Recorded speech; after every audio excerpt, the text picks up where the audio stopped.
good? Yeah. Okay. Hi, my name is Isabelle, and I learned ASL. I want to share my experience with you all. As you guys can probably tell, I'm very uncomfortable standing up here. But since I'd like to pass this class and get a good grade, here I am. Constantly, life puts us in situations in which we need to face. But I'm here to show you how beneficial it is to put yourselves in these unfamiliar situations. Pamela Weissman, a therapist and social worker for the deaf, describes her first interaction with a deaf individual as uncomfortable, but it motivated her to learn ASL. I had a similar experience before starting this project. At work, I was cashing out a lady and I went through the normal script of, "Hi, how are you? Did you find everything all right?" And with that, I got no answer. My first reaction was, wow, this lady's very rude. So reluctantly, I went through the transaction and I said, "Will you be paying with cash or card?" And with that, she took out a small notebook and wrote cash. At this point, I realized that I was the jerk in this situation. I realized she was either hard of hearing or deaf, so naturally, in my panic state, I spoke very, very loudly, wishing her a good day. Like Wiseman's experience, it made me very uncomfortable, but it also motivated me to learn ASL, and this is what I've done for my senior project. Throughout the semester, I took online courses through Gadalt University 2 times a week.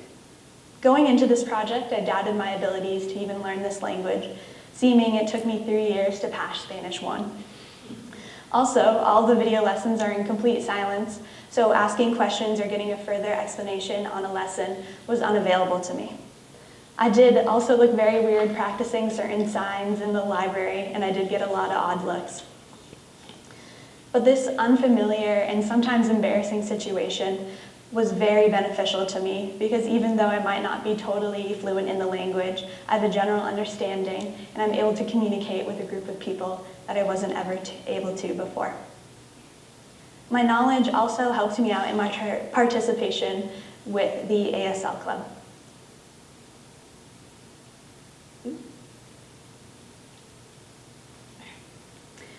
For my community connection portion of my project, I went to the weekly ASL Club meetings held here at school. I had no idea what to expect. I was unfamiliar with Mrs. Hunt, the advisor, and any of the students who attended. So naturally, I forced my best friend Ryan to join with me. But thanks to everyone's welcoming attitudes and the wonderful snacks, I soon became acclimated with the club and made many new friends. During the club, we would play various games such as Battleship, Bingo, Telephone, but only in sign language. We also made jewelry, shown up here, and we've been organizing fundraisers to raise awareness for the deaf community, which correlated with my research.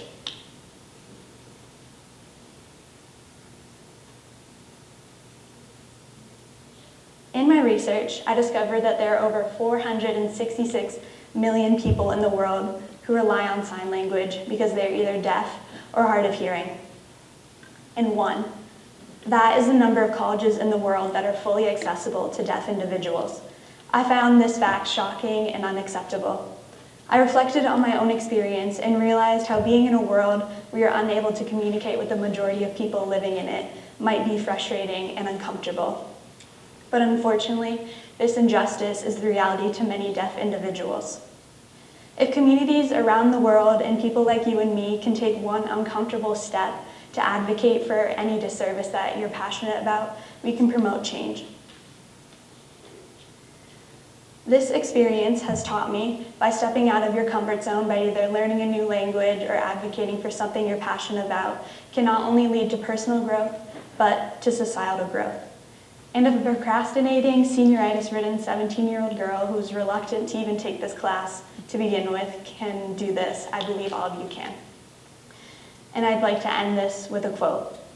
Roy T. Bennett said, "The comfort zone is a psychological state in which one feels familiar, safe, at ease, and secure.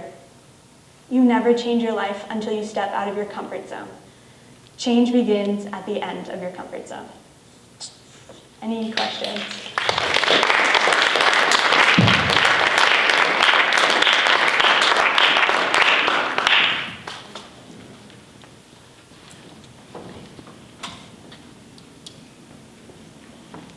Great job, Isabelle.